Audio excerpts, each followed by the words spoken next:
Hello guys, কি অবস্থা সবার? আশা করি সবাই ভালো আছেন এবং সুস্থ আছেন। সো আজকে আমি আপনাদেরকে কিছু কথা বলবো নীল আলমগীর ভাই ও প্র্যাঙ্কিং এন্টারটেইনমেন্ট আর্থিক সজীব ভাই ওই টপিকটা নিয়ে।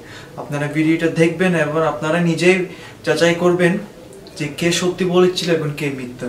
সো আপনাদেরকে অনুরোধ করলাম ফুল ভিডিওটা দেখার জন্য। কিছুদিন আগে আর্থিক সজীব ভাই একটা ভিডিওতে বলেছিলেন যে নীল আলমগীর ভাই নাকি সাব্বির অর্ণবকে প্র্যাঙ্কিং থেকে নিয়ে আসছে শুধুমাত্র তার চ্যানেলটিকে দাঁড় করানোর জন্য। এটা সম্পূর্ণ ভুল কথা। ফার্স্ট অফ অল আমি এটা বলবো, ইউটিউব চ্যানেলটা খোলার আইডি দিয়েছিলাম আমি। এবার আরেকটা কথা হচ্ছে, নীল আলমগীর ভাই এই কাজটা করতে যাবে কেন?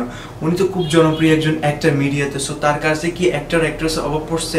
আমি নিজেই দেখছি ওনার পেজে বলেন, ওনার প্রোফাইলে বলেন, অনেকেই কমেন্ট করছে যে ওনার শর্ট ফিল্ম একটা রোল দেওয়ার জন্য।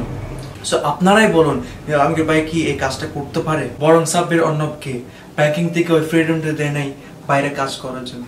তাই আর্থিক সজীব ভাই নিজের পাবলিসিটি বাড়ানোর জন্য এবং তার চ্যানেল রেপুটেশন বাঁচানোর জন্য সেই নীল আলমগীর ভাইকে অযথা ইনসাল্ট করতেছে কোনো প্রুফ ছাড়া।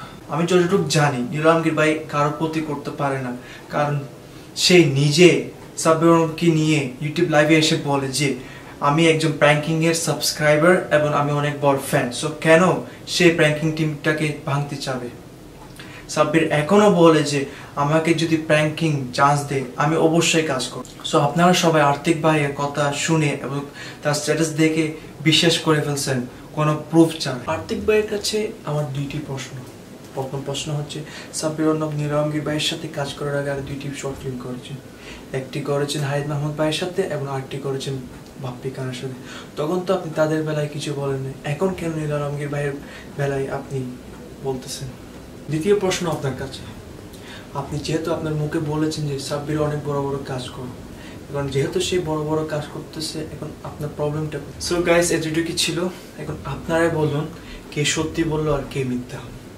যাওয়ার আগে একটা কথা বলতে চাই, যে কোনো জিনিসে বিশ্বাস করার আগে নিজে যাচাই করে দেখবেন কে সত্যি বললো আর কে মিথ্যা, এবং রাইট জিনিসটাকে সাপোর্ট করবেন। তো সবাই ভালো থাকবেন, সুস্থ থাকবেন। আল্লাহ হাফিজ।